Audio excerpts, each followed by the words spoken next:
окон после строительства и ремонта. Вот так вот оно выглядит. Так вот все в пыли,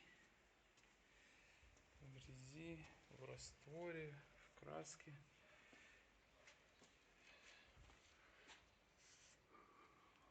Вот. Собственно говоря, это мы сегодня и удаляем.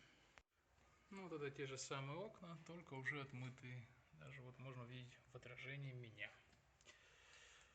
Вот эти окошечки. Все чистенько. Отмытое остекление, рамы.